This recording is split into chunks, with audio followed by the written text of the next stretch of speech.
થાય એ સમસ્ત જીવોનો ઉદ્ધાર થઈ જાય, પછી આમાં ધણવાનું ક્યાં આવે છે ભાઈ?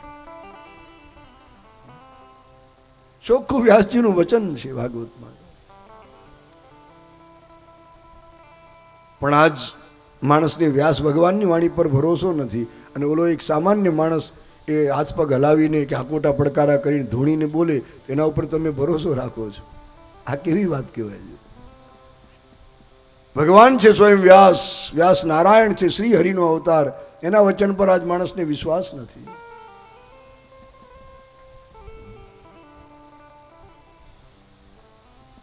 ઘણા તો વાટ જ જોતા કે આ પિતૃ ક્યારે શર્મા આવશે, ક્યારે ધૂણશે, આ પવન ક્યારે આવશે. પણ ભાઈ પવન તો આવે જ છે. આ જો કેટલી હવા આવે છે, આખા પડદા હાલે છે રે.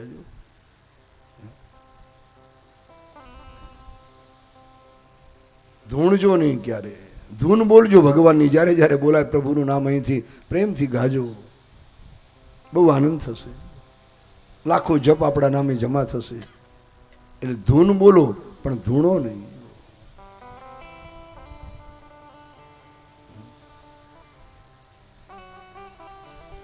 તો ભાગવત એ સંસારના ભયને દૂર કરનારું શાસ્ત્ર છે. ત્રીજો લાભ બતાવ્યો છે ભાગવતનો કે ભક્ત્યૌ ગવર્ધનમ યચ્ચ. જે નરનારી, જે ભાઈ બહેન ભાગવતની આ કથા 7 દિવસ સાંભળશે એના હૃદયમાં ભક્તિ વધશે, ભાવ વધશે. ભાવની વૃદ્ધિ કરનારું આ ભાગવત છે. અને તમે જાણો છો કે આ ચીજ વસ્તુના ભાવ તો ઠેઠ આકાશે ચડી ગયા છે. એક એક વસ્તુ કેટલી મોંઘી. અને હજી તો સવારે જ મેં વાંચ્યું પેપરમાં કે હજી પેટ્રોલ અને ડીઝલના ભાવ વધારો આવી રહ્યો છે હવે નજીકમાં. હજી કેટલા વધારશે, ક્યાં પહોંચાડશે હરી જાણે. એટલે ચીજ વસ્તુના ભાવ તો ખૂબ વધી ગયા, પણ ભગવાન પ્રત્યેનો આપણા દિલમાં જે ભાવ છે દિવસે દિવસે ઘટી રહ્યો છે. કળિયુગ છે. એ ભગવત ભાવમાં વધારો થાય એટલા માટે આ ભાગવતની કથા છે. પ્રેમનો પ્રવાહ આપણા જીવનમાં ઉમટી પડે. અને તમે જાણો છો કે મા ભગવાન કે મા ભગવતી એ ભાવમાં જ રહેલા છે. ન દેવો વિદ્યતે કાષ્ઠે ન પાષાણે ન મૃણમય ભાવે હિ વિદ્યતે દેવો તસ્માત ભાવો હિ કારણમ. કોઈ દેવી દેવતા પથ્થરની મૂર્તિમાં કે લાકડાની મૂર્તિમાં નથી તો ક્યાં છે? તો આપણા હૃદયના શુદ્ધ ભાવમાં રહેલા છે. ભગવાન સુધી પહોંચાડવાનું કોઈ સબળ સાધન હોય તો ભાવ છે. એને વધારવાનું કામ આ ભાગવત કરે છે. ભક્ત્યૌ ગવર્ધનમ યચ્ચ. જેમ જેમ તમે ભાગવત સાંભળતા જશો, જેમ જેમ હરિની આ લીલાઓ ચરિત્ર સાંભળશો, તેમ તેમ તમારા હૃદયમાં ભક્તિભાવ વધતો જશે. તમને પોતાને ખાતરી થશે. અને ચોથો લાભ છે ભાગવતનો કૃષ્ણ સંતોષ હેતુકમ. જે ભાઈ બહેન ભગવાનની કથા શાંતિથી શ્રદ્ધાથી સાંભળશે એના ઉપર ભગવાન શ્રી કૃષ્ણ શ્યામ સુંદર સંતુષ્ટ થશે. ભગવાન રાજી થાય, પરમાત્મા પ્રસન્ન થાય કે આવા ઘોર કળિયુગમાં પણ મારા કેટલા બધા ભક્તો પ્રેમથી બેસી મને સાંભળી રહેલા છે. એ સાંભળ્યો સંતુષ્ટ થાય. ભગવાન જેના પર રાજી થાય પછી તમારી દુનિયામાં કોઈને રાજી રાખવાની જરૂર નહીં. ઈશ્વર જેના પર રાજી થાય આખું જગત એના ઉપર રાજી રહે, એના ચરણોમાં પડે છે. આગળ ધ્રુવની કથામાં એક શ્લોકમાં લખ્યું છે કે યસ્ય પ્રસન્નો ભગવાન ગુણૈર મૈત્રાદિભીર હરિ તસ્મૈ નમંતિ ભૂતાની નિમ્ન માપૈવ સ્વયં. તો જેના પર ભગવાન પ્રસન્ન થાય આખું જગત એના ઉપર પ્રસન્ન રહે છે. કોઈની તાકાત નથી કે એનો વિરોધ કરી શકે, અને કદાચ વિરોધ કરે તો એનું કંઈ બગાડી શકે. તો જેના 4 સુંદર લાભ છે એવી આ ભાગવત કથા હું તમને સંભળાવું છું. હે ઋષિઓ, હે ભક્તજનો, સાવધાન તયા શૃણુ. સૂજીએ શરત કરી કે તમે બધા સાવધાનીથી સાંભળજો.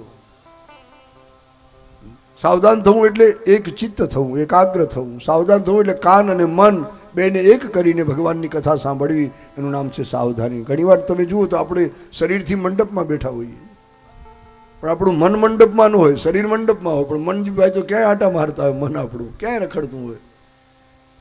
આપણું ખેતર હોય તો ખેતરે આટો મારી આવે, વાડી હોય તો વાડીમાં ફરી આવે, દુકાન હોય તો દુકાને બેસી આવે, ભૂખ લાગી તો રસોડામાં આટો મારી આવે કે તૈયારી થઈ રહી છે, હમણાં સાંજ પડશે એટલે ઝાપટશું પ્રેમથી. મન બહુ ચંચળ છે આપણું. શરીર મંડપમાં હોય પણ મન ક્યાંય રખડતું હોય છે. ચંચળ છે મન. એટલે ગીતાજીના 6 અધ્યાયમાં અર્જુને ભગવાનને એક સવાલ પૂછ્યો, પ્રભુ અમારું મન બહુ ચંચળ છે, બહુ ભટકે છે જ્યાં ત્યાં. ચંચલમ હિ મનઃ કૃષ્ણ પ્રમાથી બલવદૃઢમ તસ્યાહમ નિગ્રહમ મન્યે વાયોરી વસુ દુષ્કરમ. હે પ્રભુ, આ મનને કઈ રીતે પકડવું, એનો નિગ્રહ, એનો સંયમ કઈ રીતે કરવું, એને કઈ રીતે કેન્દ્રિત કરવું? હે કૃષ્ણ કૃપાળુ, તમે મને સમજાવો. મારું મન બહુ ચંચલ છે. જેમ વાયુને પવનને પકડવો મુશ્કેલ, એમ મનને પણ પકડવું મુશ્કેલ છે. પવન આમ વહેતો હોય, તમે આ મુઠ્ઠીમાં પકડવાની કોશિશ કરો, મુઠ્ઠી ખોલો તો કાંઈ ન હોય, પવન પકડાય નહીં. આપણું મન પણ જલ્દી પકડાતું નથી, દૂર દૂર સુધી પહોંચે છે. અને કઈ રીતે સંયમિત કરવું? ભગવાન રસ્તો બતાવે છે કે અર્જુન, આ અર્જુનને નહીં, પ્રભુ આપણા સૌને આ માર્ગ બતાવે છે. શ્રી ભગવાન વાચ અસંશયમ મહાબાહો મનો દુર્નિગ્રહમ ચલમ અભ્યાસેન તુ કૌંતેય વૈરાગ્યેણ ચ ગૃહ્યતે. હે કુંતી પુત્ર અર્જુન, સાંભળ, તારી વાત સાવ સાચી છે. મન માણસનું બહુ પાવરફુલ છે, ચંચલ છે. પણ છતાં માણસ જો થોડો અભ્યાસ કરે અને થોડો વૈરાગ્ય વધે તો જ માણસનું ચંચલ મન સ્થિર થાય છે. બે રસ્તા, બે વાત ભગવાને કરી. અભ્યાસ અને હરિની જેટલો સમય ન મળે તો અડધા દિવસ બેસો, એક ઘડી આધી ઘડી, જેટલો તમને સમય મળે. આ બધી ઘડીઓ ધન્ય છે આપણા જીવનની. હું તો હંમેશા કહું કે કથાના મંડપમાં બેસી જેટલો સમય તમે આપશો ને, એ સમયની નોંધ ભગવાન નારાયણ રાખશે. ચિદાનંદના ચોપડ્યા નોંધાશે આ વાત. ઈશ્વરની નોંધ રાખે કે આવા વિકરાળ કડીકાળમાં મારા કેટલા ભક્તો મને સાંભળતા બેઠા છે. દુનિયાની પાછળ દોડી દોડી તો આપણે આખી જિંદગી વિતાવી દીધી, કોઈ એની નોંધ લીધી નહીં. પણ આ ભગવાનના મંડપમાં જેટલો સમય તમે બેસશો, એની નોંધ નારાયણ રાખશે. ચિદાનંદના ચોપડે નોંધાશે. આ ક્ષણો ત્રૈવચ દુર્લભ. એક એક ક્ષણ એની દુર્લભ છે, કિંમતી છે. આ સમય આપણો બગડતો નથી, પણ કથામાં જેટલો સમય આપણે આપીએ, આપણો સમય સાર્થક બને છે, સફળ થાય છે.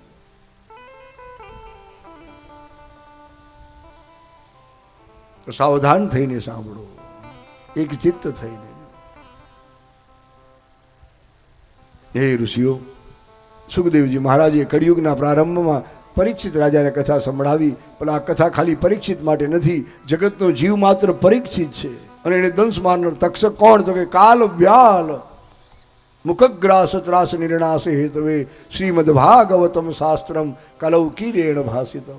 કાળે વ્યાલ છે, સર્પ, જીવે તક પરીક્ષિત છે. જેમ પરીક્ષિત રાજાને તક્ષક નામનો નાગ કરડ્યો, સર્પ, અને પછી એનું મૃત્યુ થયું, એમ આપણને પણ એક તક્ષક કરડવાનો છે. એ નાગ કયો? તો કે કાળ. એ જ વ્યાલ છે, સર્પ. એ આપણને દંશ મારશે. કાળ ધીમે ધીમે નજીક આવી રહ્યો છે. એટલે બ્રહ્માનંદ સ્વામી લખે કે ગાફિલ તું સોચ મન में हरि नाम क्यों बिसारा. हे गाफिल तू सोच मन में हरि नाम क्यों बिसारा. सुनता नहीं बजे हैं सिर काल का नगारा. એ જીવ તું કેમ સાંભળતું? તારા માથે કાળનું નગારું ગડગડી રહ્યું છે, કાળનો પંજો તારી નજીક આવી રહ્યો, હજી કેમ હરિનું ભજન કરતો નથી? ભાઈ ક્યારે કરીશ તું? હવે તો જાગ. બ્રહ્માનંદ સ્વામી બહુ સરસ વાત લખી. ગાફિલ તું સોચ મન में हरि नाम क्यों बिसारा. गाफिल तू सोच मन में हरि नाम क्यों बिसारा.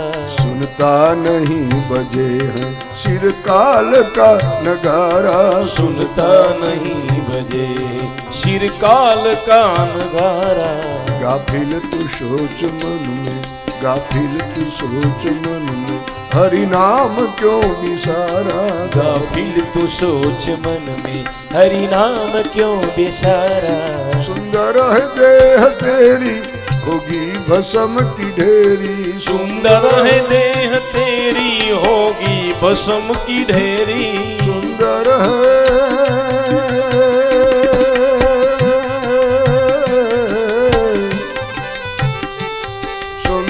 है देह तेरी होगी भस्म की ढेरी. सुंदर है देह तेरी होगी भस्म की ढेरी.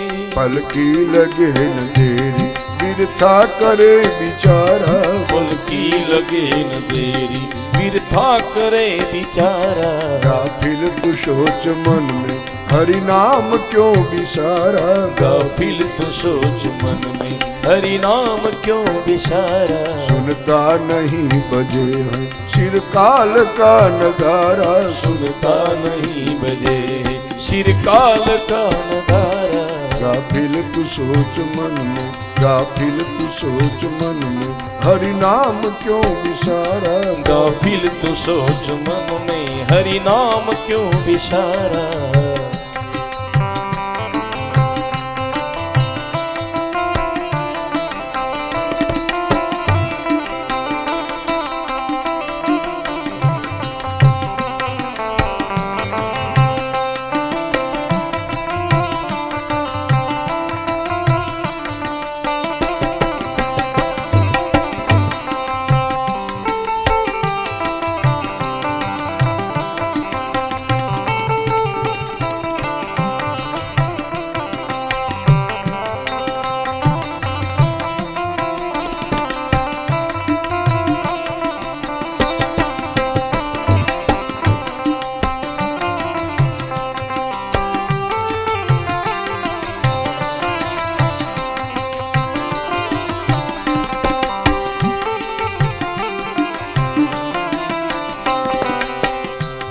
जो बन भरी है नारी दिल को लगे प्यारी। जो बन भरी है नारी दिल को लगे प्यारी। जो बन भरी,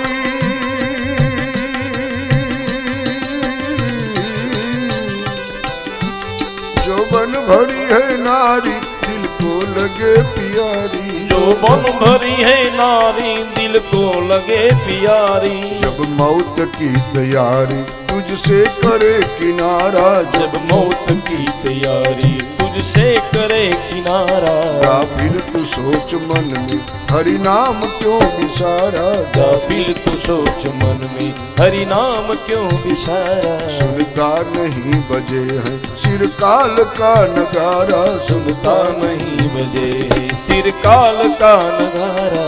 गाफिल तू सोच मन में हरि नाम क्यों विसारा। गाफिल तू सोच मन में हरि नाम क्यों विसारा। घर माल धन खजाना संग में कोई न आना। घर माल धन खजाना संग में कोई न आना।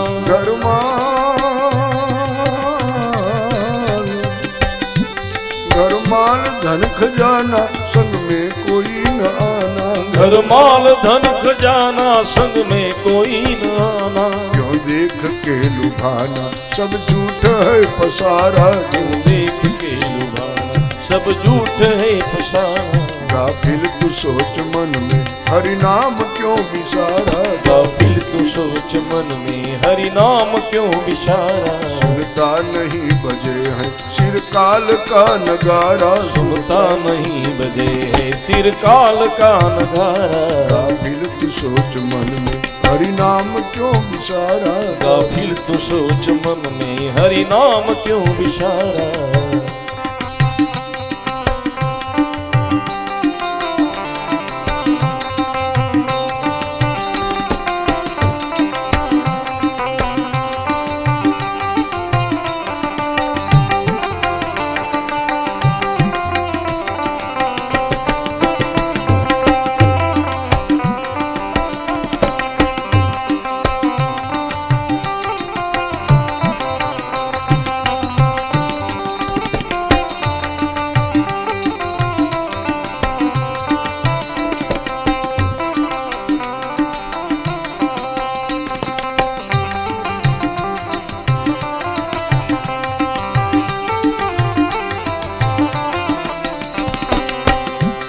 माया की जाल माही मूर्खा रहा फसाई। माया की जाल माही मूर्खा रहा फसाई। माया की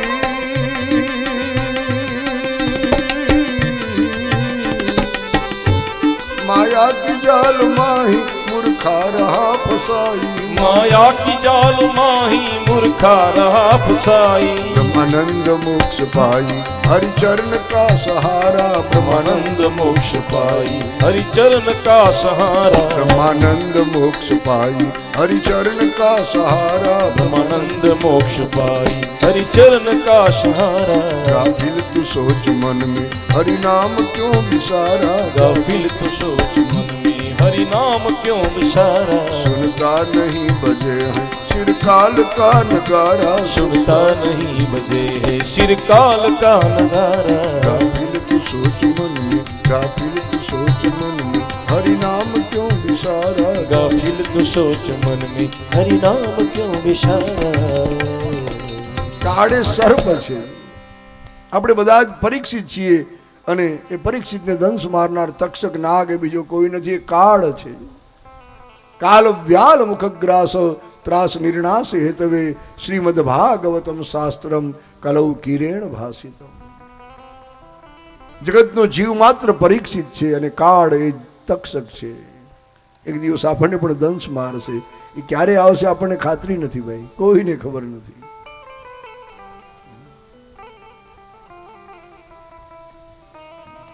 કોને ખબર પડે? અચાનક આવે સર્પ, ઘરમાં ઘૂસી આવે ને ખબર નથી પડતી આપણને, પણ જ્યારે નજર પડે કોઈ ફૂંફાડો મારે ત્યારે ખ્યાલ કરે રે આ ઘરમાં ક્યારે ઘૂસી આવ્યો છે. એમ કાળ પણ ક્યારે આવે ખબર નથી પડતી, અચાનક આવી ચડે છે. એનાથી બચાવનાર કોઈ શાસ્ત્ર હોય તો આ ભાગવત છે.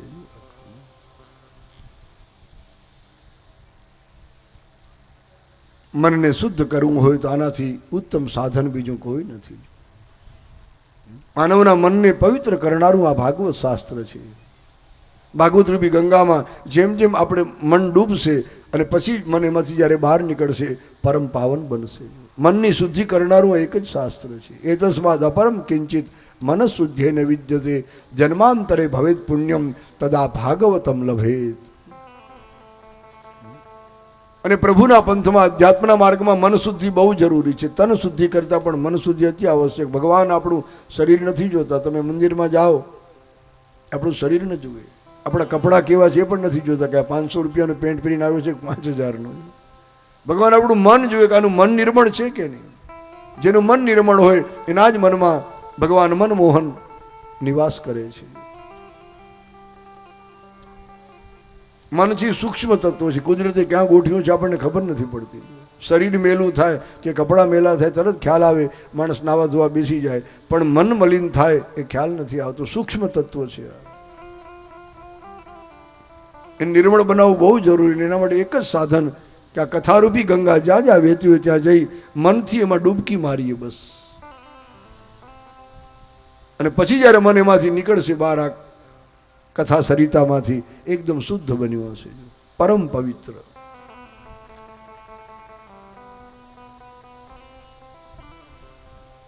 પણ કદાચ તમને એમ થાય ભાઈ ભલે ને મન બગડેલું હોય, શું વાંધો છે, આપણું શરીર તો બરાબર છે ને, કપડાં શુદ્ધ ચોખ્ખા છે. પણ નહીં, મનના મેલા માણસો આપણને નથી ગમતા તો ભગવાનને ક્યાંથી ગમે? કવિઓ લખે કે મન મેલા તન ઉજલા અને ઉપર ધરિયા ભેખ. ઘણા હોય આવા માણસો, મન મેલા તન ઉજલા અને ઉપર ધરિયા ભેખ, ઉસસે તો કાગા ભલા ભીતર બહાર એક જો. આવું જીવન શું કામ? તો મનની મલિનતાને હરનાર કોઈ શાસ્ત્ર હોય તો આ ભાગવત છે. અનેક જન્મોના પુણ્ય ફળે ને ભાઈ ત્યારે ભાગવત મળે છે. આ ભાગવત એમને એમ નથી મળતું. જન્મ જન્મોના પુણ્ય ફળે ત્યારે આવું આયોજન તમે કરી શકો અને ત્યારે આવા આયોજનનો આનંદ માણી શકો શાંતિથી બેસીને. બહુ કઠિન છે. એટલે મેં કહ્યું તમે બધા બહુ પુણ્યશાળી છો. આ માતા પરિવાર તો પુણ્યશાળી છે જ, પણ આપ સૌ જે જે કથા શ્રવણ કરવા પધાર્યા છો બધા પરમ પુણ્યશાળી છો. પુણ્ય વગર પ્રભુની કથા ક્યારે માણસ ન સાંભળી શકે. અને પુણ્ય એક જન્મનું નહીં, અમે લખ્યું જન્માંતરે ભવેત પુણ્યમ. જન્મ જન્મોના પુણ્ય જ્યારે ફળે ત્યારે ભાગવત સાંભળવા મળે છે.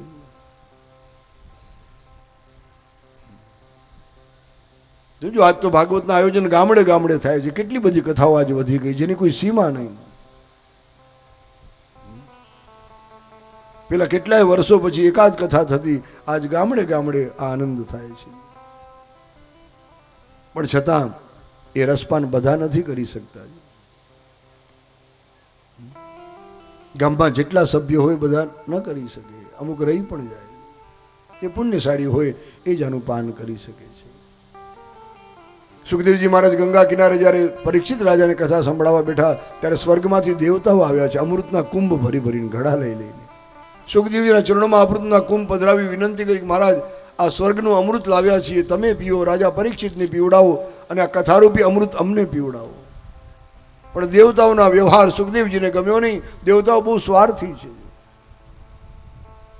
એક સાધારણ અમૃત આપી અને અતિ ઉત્તમ અમૃત છે કથામૃત એ લેવા આવ્યા છે. સુખદેવજીને ગમ્યું નથી. પરીક્ષિતને કહ્યું, રાજા હવે તારે શું કરવું? તારી સામે બે અમૃત આવ્યા છે, એક તો આ કથારૂપી અમૃત અને બીજું આ દેવતાઓ લઈ આવ્યા સ્વર્ગનું અમૃત. તારે કયું પીવું છે? નિર્ણય તારે કરવાનો છે. પરીક્ષિત રાજા હાથ જોડે કે, હે સુખદેવજી મહારાજ, હે ગુરુ મહારાજ, આપ જ મને સમજાવો કે આમાંથી કયું સારું છે. બેનું અંતર શું, ભેદ શું, બેમાં ફરક શું? સુખદેવજી કહે કે રાજા, તારી સામે કોઈ એક કાચનો ટુકડો પધરાવે અને કોઈક મણી પધરાવે, તું શેનો સ્વીકાર કરી શકું? મહારાજ, ડાયો માણસ એ છે જે મણીનો સ્વીકાર કરે, કાચના ટુકડાને શું કરવાના? તો રાજા સાંભળી લે, દેવતાઓ જે લઈ આવ્યા અમૃત એ કાચના ટુકડા જેવું છે, જ્યારે ભાગવત રૂપી કથામૃત એ તો મણી સમાન છે. કો કાચ કો મણીર મહાન, ક્યાં કાચ ક્યાં મણી? કાચ અને મણીની બરોબરી ક્યારે થઈ શકે નહીં રાજા. અને પરીક્ષિતને નક્કી કર્યું કે મારે આ ભાગવત કથામૃત પીવું છે. દેવતાઓ લઈ આવ્યા એ સ્વર્ગનું અમૃત મારે નથી પીવું. ચોખ્ખી ના પાડી છે. સુખદેવજીએ દેવોને કહ્યું કે તમારા ઘડા પાછા લઈ તમે સ્વર્ગમાં પહોંચી જાઓ. તમારું અમૃત નથી મારે પીવું, નથી મારા પરીક્ષિતને પીવું.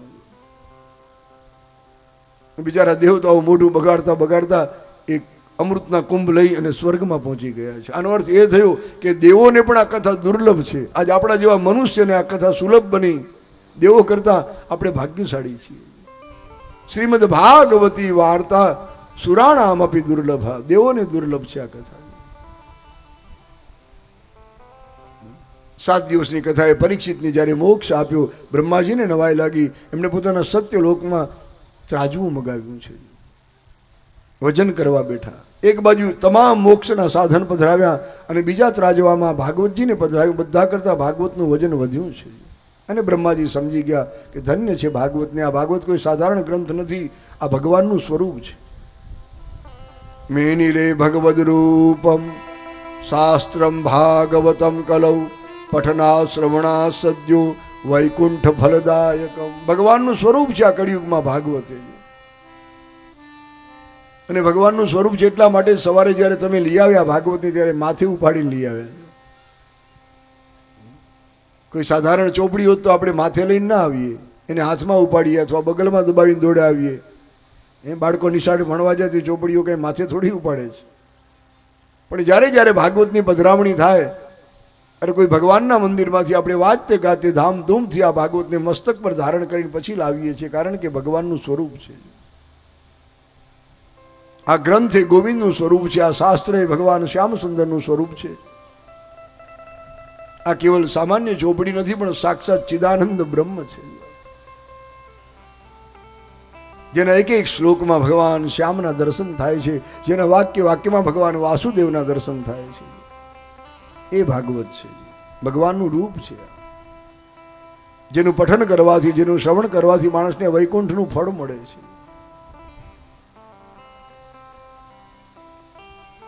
આ કથા બ્રહ્મા દ્વારા નારદજીને સાંભળવા મળેલી, પણ બહુ ટૂંકમાં ચતુશ્લોકી ભાગવત સાંભળેલું. પણ અઠવાડિયાનો 7 દિવસનો જે આ પવિત્ર ક્રમ છે એ સનતકુમાર દ્વારા નારદજીને સાંભળવા મળ્યો છે. સનતકુમારોએ આ કથા નારદ મુનિને સંભળાવી. નારદજીનું નામ સાંભળી કથા સાંભળતા સૌનકાદિક મુનિઓને નવાઈ લાગી કે આ નારદજી તો ક્યાંય સ્થિરતાથી બેસી શકતા જ નથી. મંડપમાં અઠવાડિયું કઈ રીતે બેઠા હશે? વળી નારદ અને સનતકુમારનો સમાગમ ક્યાં થયો એ બધું અમને કહો. સુત પુરાણી બોલ્યા, ધન્ય છે સૌનક મુનિ, સાંભળો. એક વખત બ્રહ્માના આ 4 માનસપુત્ર સનક, સનંદન, સનાતન અને સનતકુમાર બ્રહ્મલોકમાંથી આપણા ધરતીમાં આવ્યા છે સત્સંગ કરવા માટે.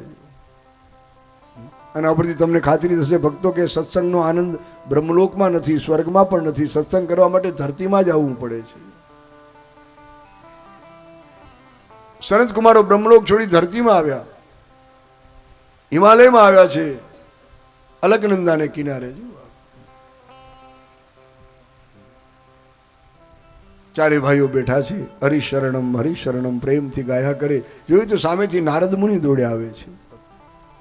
નવાઈ લાગી કે નારદજી કેમ દોડતા હશે. જ્યાં નજીક આવ્યા ઊભા રાખીને પૂછ્યું છે કે હે દેવર્ષિ, તમે કેમ દોડો છો? કથમ બ્રહ્મન દીન મુખા કુતસ ચિંતાતુરો ભવાન ત્વરિતં ગમ્યતે કુત્ર.